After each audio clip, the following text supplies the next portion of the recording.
get done with them, and if they can set themselves up to try to go for a double turn-in or as close to with the gems that they have with their potential heroic abilities from this. Well, we saw an early push from that night camp here for Octalysis. They're going to capitalize on that. This is oftentimes how it goes. The Root's going to put down, zoning out several members. Fury trying to get out of there. He's going to get a taunt, making sure Draded can't get any further. Draded does have a Pulse Bomb available, so if he does find an opportunity, he will take it. Pulse Bomb, again, scales well, but still here in the early game, and without that level 10, doesn't give you that big burst damage to confirm a kill like we saw in that previous moment. Fort goes down, rotation straight to the bottom where Goku has been hanging out, and Swab's giving a lot of respect to that quick mid-bot rotation. Unfortunately for the Aware, he gets thrown over into the maw of the Lion. And I'm not talking about Varian, I'm talking about all of Octalysis who get that kill unaware and feel very good. With a singular Webweaver phase taking out 2 forts, they have set themselves up very well in this third game. The Aware has to be very... No, don't you? You looked at me, and I was like, don't. But and you did it anyway. This is now twice that yes. he's in places he shouldn't be. That's somebody else's role to be in that. The problem that we see from LFM, and they don't have mobility in the same traditional sense from the rest of the heroes. You know, you got a Wind Fury potentially from Thrall, and that's about it. And now, no Pulse Bomb went off there. He already tried to use Warp, not that it would have mattered. The taunt was well enough to get another kill. Octalysis are starting the snowball through this, taking out the Bruisers here, getting another Webweaver phase. They have comboed this extremely well to do maximum amounts of damage to LFM. The worst part about it is not only have they gotten the kills, Gilly, but they've taken away a lot of the gems. There's only 24 gems in the pocket of LFM. That should be enough to return. I can't remember how much they had on turn-in, but that's nowhere near enough to have any type of comeback situation. There's actually more sitting in the pockets, or right around the same, of Team Octalysis, who are ramping up here as this game goes on. Keep wall falls. They should have a fort in the top, and we're going to be looking at 13 soon. Droplets has to be careful. We saw the interrupt from his warp from Justing, but Prismaticism Horrify is very effective versus that too. If he has to get into a situation where he needs to warp out like that, he's not going to make it out. Well, we do see the Earthquake. That does pair very well with the Salvo to make sure that you have several targets locked into that. A lot easier to land with the flanking position. It's going to be tough. Tracer's going to be out. See if she can blink out of there. And then obviously Dahaka and Garrosh, very, very tanky. Decker, tanky as well with that 10 armor as long as he's near somebody. So getting value out of that Salvo will come at a premium. So it's going to be a lot on to the Thrall and the Jaina to get a lot of follow-up damage, get a lot of burst to try and get through this somewhat tanky team here of Octalysis, or even elusive part of this team. And while we see the shield wall from Fury, as we hypothesized, it does mean there's no Warbringer for the charge cooldown reduction and charge to your allies. And this is something that Octalysis might be able to take advantage of. They have a lot of displacement between Dahaka and Garrosh, even Horrify too. As they flip him over, he uses the shield wall, the Pulse Bomb, and there it is, the Horrify and taunt. Now we've got to stay a while and listen. Swabs comes in for the flank onto Butts, who had to stay a while and listen. Salvo's going to be out in return, but Jaina falls before she can get any damage. And look at the health bars of Octalysis, very, very healthy. Now they're going to run all over LFM. This is going to be a keep falling here momentarily, and I would not be surprised. Draded about to have another Pulse Bomb available. See if he can make an opportunity, go in for another kill. If they get a lockdown, the drag just barely misses onto Droplet. And while we saw the Salvo comboed with the Earthquake as we would have envisioned, having the spell armor of the Bruisers, you saw everyone underneath that from Octalysis. And that plus the healing of Deckard Cain, having the shielding from his potions at level 4 is enough. Even Ancient Blessings to deal with that kind of area damage just really did not pack the punch that LFM were hoping for from that combo. And Octalysis have a 3-level lead taking down a keep, have catapults pressuring now too, and they are continuing the onslaught. LFM lost about another 30 gems, if my math is even halfway accurate there. And I believe in you. It's a problem. I mean, they have yet to get a turn-in, and they have no semblance of a turn-in anywhere near. I mean, Octalysis is dangerously close to getting 16. They already have catapults, and they have insane wave clear with Gul'dan. And so finding an opportunity to get a turn-in with a solo Varian, it's hard to engage. You don't have the mobility to get out. Because you went shield wall, you can't charge to your allies to get out of danger anymore. So casually pushing forward with this composition is going to be difficult. And the camps are your best bet to buying real estate on this battleground. Those are nowhere even near being seen. Dahaka. Oh, they'll change their minds on that.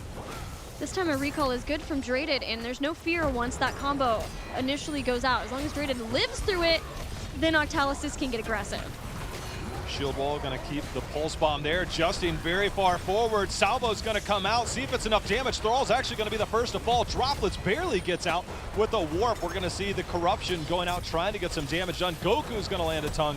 That's going to be Jaina falling, and Octalysis looking for more. Goku had his pick of the litter chasing down those three. Chose to take out Jaina, and now looking for more. Aware dodges the drag. Unfortunately for LFM, this is 3 more kills when they are already so far behind. Bruisers in the mid pushes this out even further, along with the catapult. 16 nearly achieved, and Octalysis are close to being able to get a turn in. There's still a boss available. Basically, the world is their oyster. It's possible they might just try and do both. At this point, they're two talent tiers ahead. 4-level lead. 4-level lead. This is an absolute clinic. Pulse Bomb's going to be used there to try and burst through this a little bit quicker. Goku's already getting the turn into the bottom.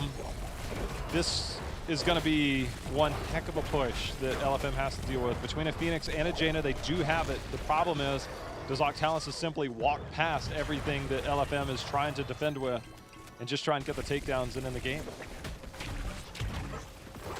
We'll find out. The clearing out of this mid, it's taking a little while to get the gems in, so the boss is going to be the first to show up. Nobody from Octalysis is pushed along with us. They're trying to make sure that they can get the minions there, which gives a little bit of time to clear out. This is, again, where Jaina and Phoenix do excel, is clearing things quickly. Is the boss already down to 50%? The problem is, once the minions move up, because once the minions are there and they get past this wall, they will start taking the keep damage, and this team of Octalysis will casually walk up in your face and look for that fight. And you can see Justin just walking past the keep right now. Earthquake. Horrify pushes away Malfurion from this, but this is a place where they might be able to get some done. In fact, it forces them to use Stay While and Listen because Octalysis were getting very low, but once again, a great drag spells the end of Varian, and now Octalysis getting that 1 kill, knows that the end just might be nigh. Justin slams Malfurion to the ground, taking out this keep. They have Web Weavers behind this. The mid Web Weaver already on the core, and this looks to be GG. Absolute clinic, 4-level lead. You don't see it too often, but Octalysis came out with a vengeance. Some of the early game positioning, a lot of those gems being dropped in this composition just a little bit too squishy. Has a lot of firepower, but with firepower comes the vulnerability, and I think that was the weak spot that was exposed here by LFM. Top-notch play from Draded, making sure to confirm those kills, but Goku landing the drags. We saw several plays being made. Prismat on Gul'dan, he's like, I'll be here if you guys need me, but he just kind of played his role. Everybody played that extremely well, and Justine lived through some of those clutch moments. Octalysis looked good that game. It felt like there was 1 kill for LFM.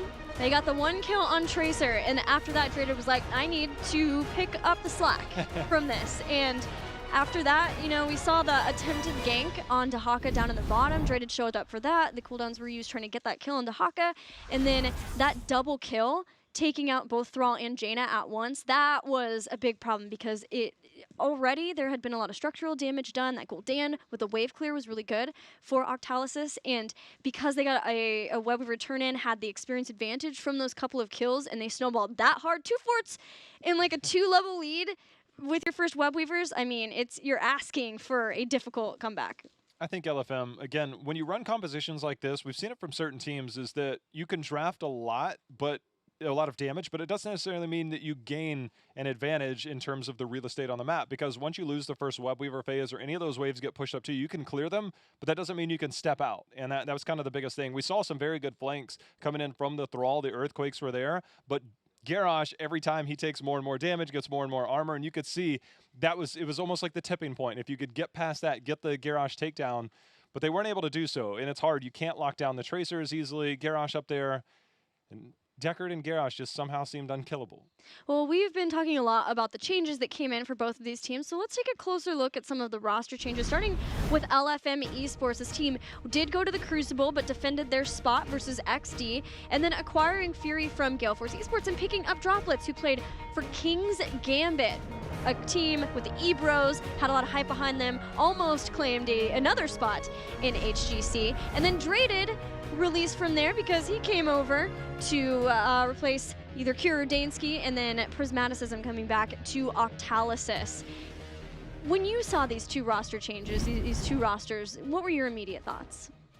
Cure and Dansky are pretty stellar. Like, they're really, really good players, and they're really good when they're together, and they have been for quite some time. So when I saw that, I was like, all right, that's going to have a clear impact on the Octalysis roster. But then you start hearing about Prismat. I'm like, okay, we know he's a solid player, what we're going to get out of him, but who's going to be the next one? And when I heard Draded, I'm like, this has potential. This has a very high ceiling on what this team can achieve with him on that back line. The problem is we don't know what that ceiling is yet. So far, the last few games, so good. But it's not just this week. It's what do we eventually get out of these players. Yeah, I think the biggest deal for me from Draded was in that last game, seeing that one kill happen and shoring up his play. Let's see if Octalysis now can close out the series with a 3-1 lead as they take us to Infernal Shrines for Game 4. Infernal Shrines, the second best battleground for LFM previously, but Octalysis no slouch on this one. Very good draft, and I think for LFM, if they're looking to kind of solidify things, get back into this, I think they need a little bit beefier front line, something that can hold ground, allowing something like a Jaina and Phoenix to do work. I think that a Varian and a Thrall, you could see they would just run past those players, get to the back line, and just dominate. I think right now, LFM, they're suffering a little bit from that, so look for them to change up the draft just a little bit. The last time we saw Fury get dominated by Garrosh, he went into the next game, he's like, hold on a second, let me show you how it's done. I did like Swab's Thrall a lot. I think he's playing really well, but you're right, that is a malleable front line that someone like a Tracer can take advantage of.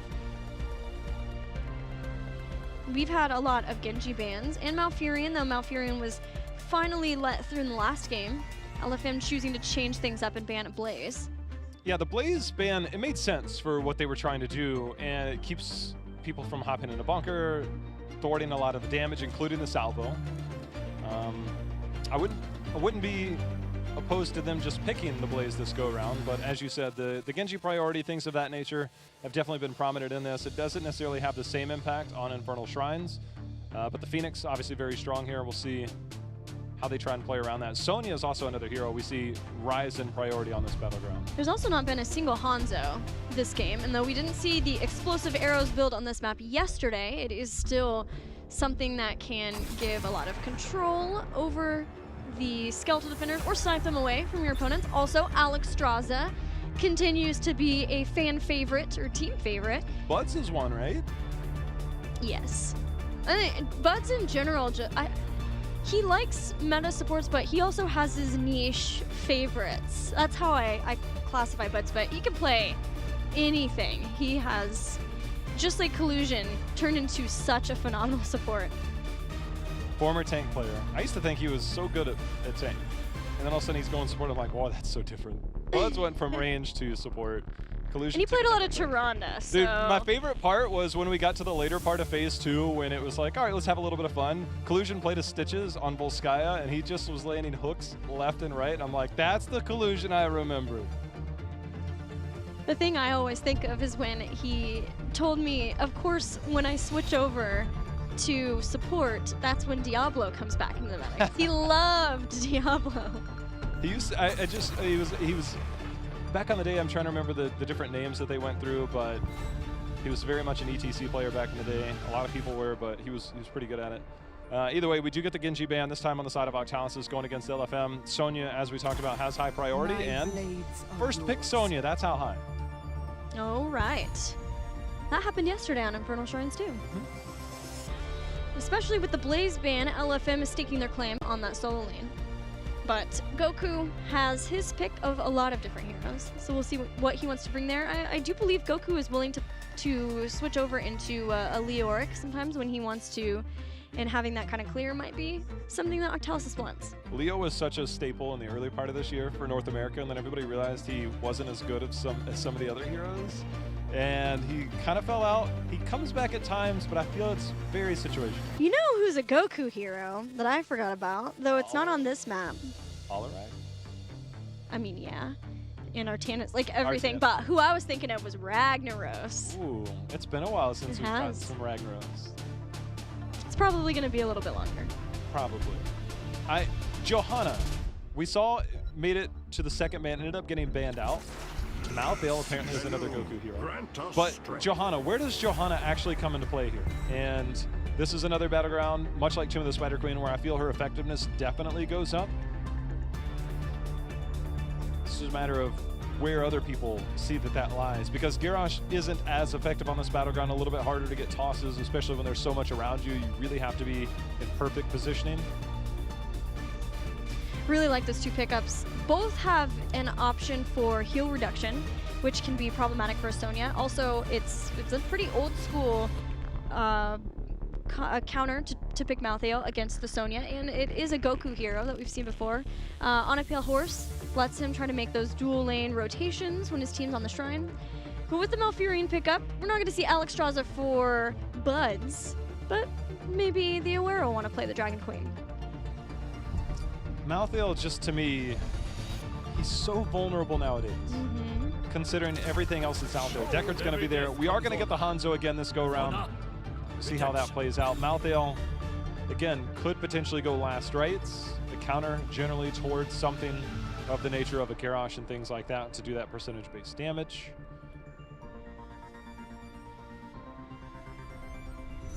I don't want a Tassadar for LFM, along with what they have already.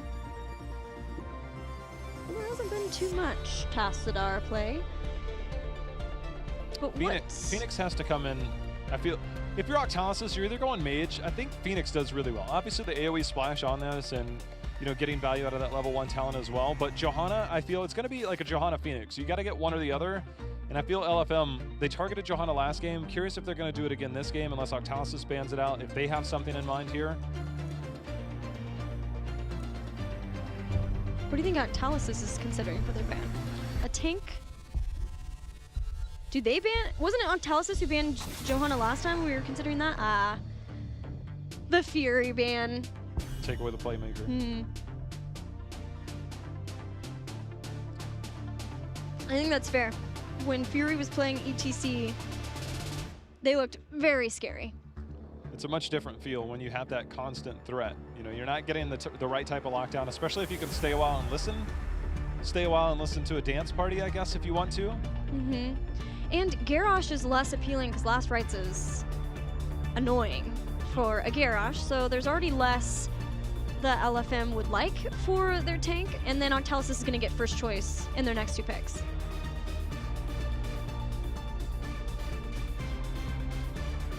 It's just Prismat. It's like I'm dialing back all the different heroes that we've seen Prismat on over time because he's been on that melee role. Yeah, so it's one of those things that you just kind of have to figure it out. It's rediscovering where Prismat, where he feels he could be the strongest, where Octalysis and Justin obviously drafting. We do get the Tassadar this time, except it's going to be on the side of Octalysis. If Phoenix comes in down the road, I wouldn't be surprised, but we get some Dibbles action. Yeah, I wouldn't be surprised, especially we've seen a lot of the Earthquake Purification salvo, but Lightning Breath also gives slows to enable the increased damage from Purification salvo, and now you got to charge into a wall. That is a thing. That is a thing. So now for LFM, they still need somebody on the front line. Johanna is available to them, does do well against Diablo, but knowing Fury, he might try something a little bit more aggressive. Garrosh is still available, but as you alluded to, the Malthael thwarts that decision-making a little bit differently, but we also need either a secondary damage dealer. Now Tassadar, as you were proposing for LFM, it's not available.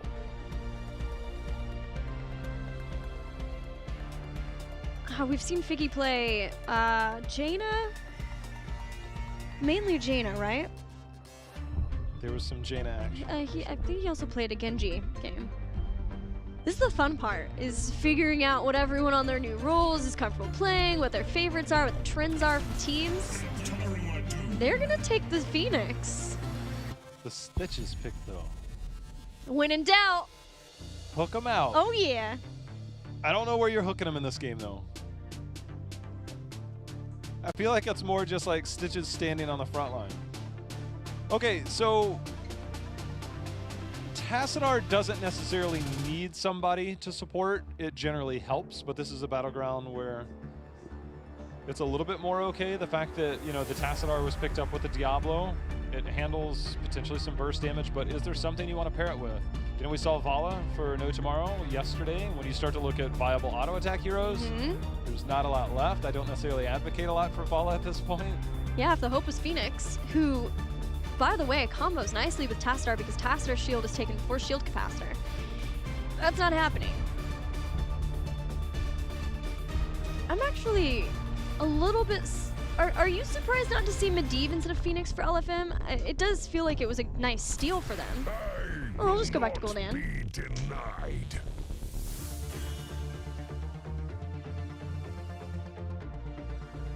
What's happening over there? I'm looking at Octalysis' draft, and I'm right back to the point where I was before we even started today, as Octalysis tries to do everything. They're trying to do everything in one series. Like, we've literally seen everything, it seems like. I don't always support if you spread yourself too thin and you practice all these different things, you don't necessarily hone your skills into one specific strategy, you do it in several. So if you split your time, you're not always going to be the best in one specific strategy. And I think generally when we've seen teams at the top of their region or at the top of tournaments, they generally have one play style with back pocket strategies that come out. This feels like back pocket strategies like the entire time. They're back pocket strategies they play all the time. Are they like front pocket strategies? I mean, I guess it's just pocket strategies, but today we're making them back pockets. I don't know why. You reach into your back pocket to get a strategy. Well, they're not as like readily accessible, right? But you know what's there at all yeah, times. Front like, pockets that's where are my too wallet easy is. to go to. Right, exactly. And somebody might steal it away. Like, that's a lot easier for people to just what like, I meant steal. this entire time. I got your back. That's my job. Do you have a favorite comp out of these two? I like what LFM is doing. I don't necessarily like the stitches. It just doesn't bring the same type of control that I would like to see from LFM. Because right now they're lacking. They get a root from Deckard, potential spear, which is hard to land in the middle of things. But outside of that, it's mostly just slows. And I think that's very difficult against the Diablo. Yeah, Sapphire helped with that. Ooh, my. We saw Dampen Magic. We've seen Heavy Slam. And now, hungry for more. We're looking to make a tank Stitches here. Who was it earlier in the series? It was in our last series of the day. We saw a full tank. I might have been Swartbelly?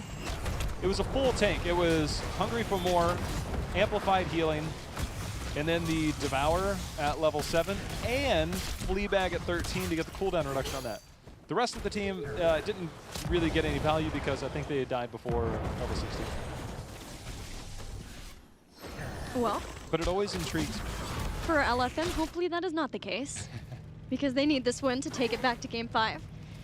We're sitting on a pale horse again for Goku, that he can make those rotations around. Especially during Shrine phases, which we're going to see the first Shrine be at the top lane. Yeah, not any crazy plays around the camps. Generally, there's a lot of contention around the bottom camp in the early game, as we can already see the rotation down. It's going to be scouted out by Droplets, and we actually have a gank attempt potentially going up top. I think Malthael's going to be okay, so our attention will be down here. Hook's going to miss. Goku, as long as you're on that, as you said, on a pale horse, a lot easier to dodge skill shots when you're moving around at max speed. Yeah, that extra 20% movement speed's pretty handy. That's why we're seeing him stay mounted up when people go off map, because he's been around this block a couple times. He knows that he is very like to be the gank target. And either way, he stays mounted up. The rest of the team of Octalysis had grouped toward the bottom to get that camp. Uh-oh, this time though. Yeah, you're not getting out of this one, and he